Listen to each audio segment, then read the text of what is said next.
An artist's worldview, political, religious, or otherwise, is often reflected in their work, intentionally or not. It's part of what makes a piece of art unique.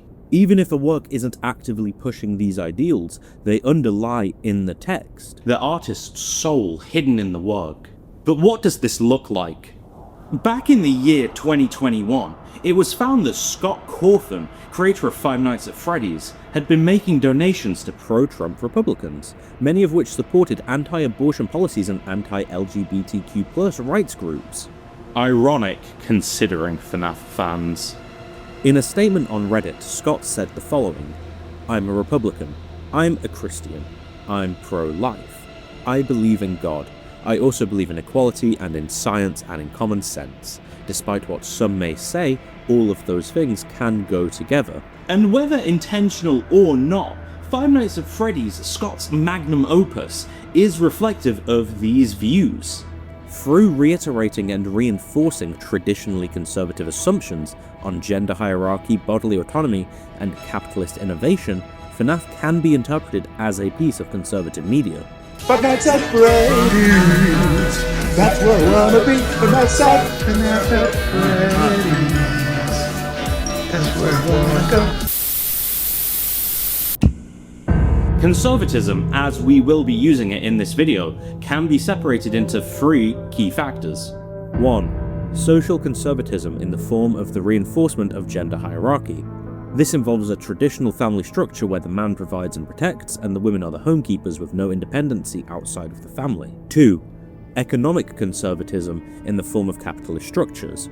Profit-driven innovation, the idea that technological developments can only be made when there is a profit incentive associated with them, is the key point here. 3. Anti-abortion logic. The gendering of bodily autonomy, specifically the idea that cis men are inherently entitled to bodily autonomy because they cannot get pregnant, whereas cis women are not guaranteed the same right.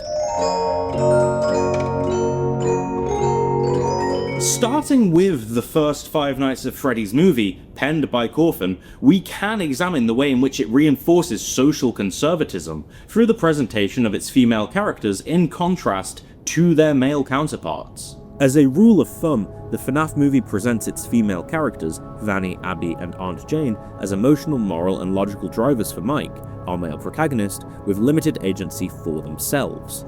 Vanny, as the effective female lead, provides exposition and emotional support to Mike throughout the film. Fundamentally, her role in the story is to give Mike the tools he needs to advance the plot. Otherwise, she lets events play out despite her knowledge and capacity to solve the child murders herself. When her role is fulfilled and Mike has all the exposition he needs, she is fridged, stabbed by her father, servicing his plot to make him a more threatening villain, and put into a coma. She is narratively expendable, as when her usefulness in supporting Mike is done, she is removed from the film. Abby exists primarily as character motivation for Mike. She gives Mike a reason to get a job at Freddy Fazbear's Pizzeria to be able to retain custody of her. Despite his glaring flaws as a caregiver.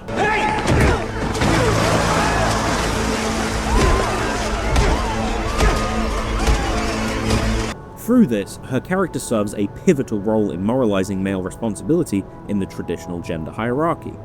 Mike is her closest living male relative, and it is therefore a moral and social failing if he is unable to care for her. Aunt Jane acts as an antagonistic force against Mike in his custody battle for Abby. In this, Aunt Jane frames herself as the better caregiver for Abby, which, even with the money-centered goals, she may just be. As such, upsetting the traditional gender hierarchy that Mike and Abby's dynamic reinforces. She acts in direct opposition to conservative family structures, and the consequence of this is her murder. Framed as a positive outcome and otherwise glossed over by the narrative, which occurs because she is acting as a guardian figure for Abby in that moment. The common thread between all three of these characters is that they act in a subservient role to the plotline of the film's male lead. Their own plotlines are largely irrelevant outside of how much it influences or changes Mike's character over the course of the film. Vanny exists to act as a logical influence, Abby as emotional, and Aunt Jane as moral.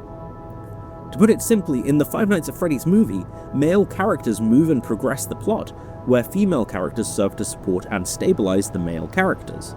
Narrative agency is asymmetrically distributed in favor of male characters. Women being the caretakers and motivation for men to succeed is pervasive of the traditional gender hierarchy that conservatism upholds. And by presenting these ideas with no overt commentary, the FNAF movie normalizes and reinforces them. The idea of a clear hierarchical structure between the male and female characters of Five Nights at Freddy's extends past the film, however, and into the games, for what little overt narrative there is. Throughout the FNAF games, there is a consistent difference in the portrayal of how the bodily autonomy of male and female characters are treated, particularly the removal of autonomy of female or female-coded characters being benevolent acts, while the same concept occurring to male characters is played for horror. The character of Charlie Emily, daughter of Henry Emily, one of the founders of Fazbear Pizza, has been recurring in different forms. We see her as a child, murdered by William Afton, and her soul possessing the Marionette doll and continuing to have agency, saving the souls of other murdered children and placing them in animatronics. Through this interwoven narrative, we can assume that Charlie retains independence after her death and awareness of her actions. She has a clear goal: lifting and saving other children, and manages to accomplish this of her own devices. Therefore, when we come to Pizzeria Simulator and are introduced to Lefty, a containment unit designed and created by Henry to track down, trap, and transport the Marionette, the narrative surrounding Charlie and Henry gains a new implication. Lefty was only created because of Charlie's refusal to respond to the recall beacon that Henry used to gather the animatronics in one place. In another sense, Henry effectively kidnaps, restrains, and ultimately burns the spirit of his daughter because of and in spite of her clear agency. This is an act that, in text, is against her wishes, and yet is framed as the benevolent and morally pure thing for Henry to have done. This can be interpreted as a reinforcement of the gender hierarchy demonstrated in the FNAF movie, as it follows the traditional conservative viewpoint of a woman's safety being the responsibility of the closest male to her. For Charlie, this would be Henry, her father, therefore him making sweeping decisions on Charlie's behalf is justifiable under this lens, as it is in Pizzeria Simulator's narrative. This idea runs deeper when examining the other games in the series, however. In Five Nights at Freddy's, a large aspect of the game's horror stems from the consequences of being caught by the animatronics, namely being forced into a Freddy Fazbear animatronic, and the restriction of the player's movement in the gameplay to looking around and opening doors. This scenario is analogous to Charlie's treatment in Pizzeria Simulator, forced into a Freddy animatronic and prevented from moving of her own accord. The key difference in the presentation of these scenarios stems from how they are meant to be interpreted by the narrative. For the FNAF 1 playable character Michael Afton, a man, this scenario is meant to be seen as the game's ultimate horror, a fate to be avoided at all costs.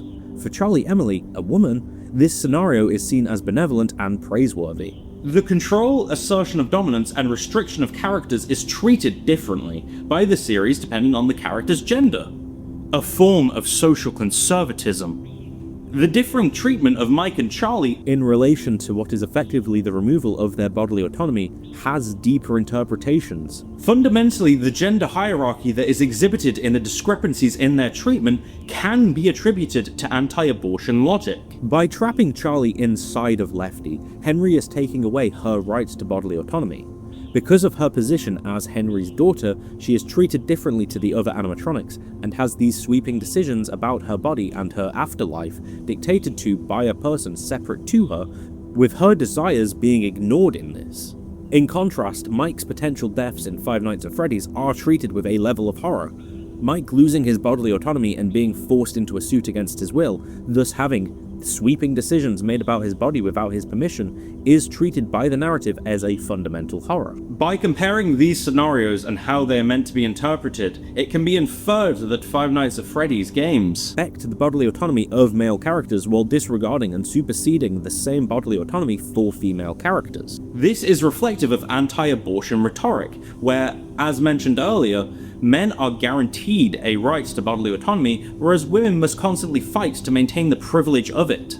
The FNAF games, much like the first film, produce a clear hierarchy between male and female characters that support a conservative worldview. Similar situations are viewed differently depending on whether they occur to male or female characters, particularly in relation to the right to bodily autonomy. As such, the series lessens the rights and agency of its female characters compared to their male counterparts.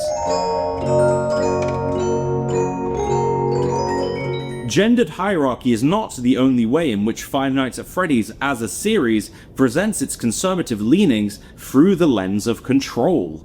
Within the game series, the idea of economic conservatism is explored through the restraints of profit-driven innovation, restraining free thinking to what makes money. The most obvious example through the duration of the series is the way the animatronics are treated as attractions. Products produced by Afton Robotics are years beyond anything their real-life counterparts are capable of. Free-moving, autonomous, incredibly strong. Despite this, the advancements that the animatronics exhibit are used as mascots for a pizzeria chain. Robotic developments are used for simple entertainment to peddle pizzas tied to profit, branding, and labor replacement, instead of progression in the sciences or medicines, for example. Narratively, the series demonstrates one use for the animatronics other than their intended role for profit generation, and that is their use in William Afton's child murders. The conclusion of this is that when technology and innovation is used for purposes outside of profit generation, it ends in catastrophe. Therefore, the FNAF series' lesson on technology constitutes that new technologies must be kept on a corporate leash, lest they escape their intended purpose and cause devastation. And despite the many flaws of the animatronics, such as their malfunctions or their use in child murders, they are continually returned to and used by different corporate enterprises throughout the series. They are justified for their use because of their continual ability to generate profit. It's this idea that no matter what, the corporation survives, that goes largely unchallenged in Five Nights at Freddy's. The pizzerias, horror attractions, and robotic plants that the series takes place in are framing devices for innovation breaking the aforementioned leash, thus implying that if the corporations had functioned as intended, the horror elements would be non-existent. As such, the series can be taken to support the ongoing existence of corporate entities because they are what keeps innovation in check. While the series does have parody of hyper-capitalistic tropes at stages, these are never aimed at the fundamental logic that Five Nights at Freddy's defends, that the corporate entity should control for the benefit of all. Anytime locations or animatronics in Five Nights at Freddy's do more than the requisite for profit generation, it is played for horror. In this, the series stands by economic conservatism. Innovation exists for profit. Across the series' exploration of gender and industrialization, one idea remains consistent. Agency is dangerous when it doesn't align with the interests of societal hierarchy, and to allow for that hierarchy to maintain its structure, people and ideas must be contained. Conservatism, at its core, is about maintaining traditionalism. By containing those breaking away from social hierarchy, the status quo is maintained. This is the conservative ideology that supports the moralization of society's order, and the necessity to stop chaos from breaking that order. Five Nights at Freddy's encodes these conservative assumptions and ideals through its narrative, if subtly. I opened by stating, an artist's worldview, political, religious, or otherwise, is often reflected in their work, intentionally or not. And FNAF is exemplary of this. Support for social and economic conservatism and anti-abortion rhetoric is embedded into the framework of the series. Whether it was a deliberate move as the author of the series, Scott's political persuasions found their way into the series to push for what he claims he believes in. Ultimately, if subtle, Five Nights at Freddy's is conservative media. Five Nights at Freddy's, that's where I wanna be. Five Nights at Freddy's, that's where I wanna go.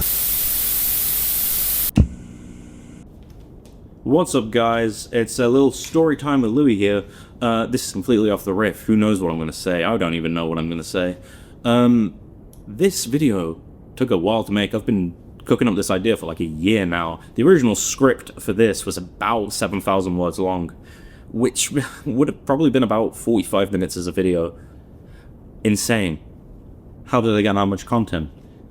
I cut it down. It was bloated as hell. You're lucky you didn't see that version.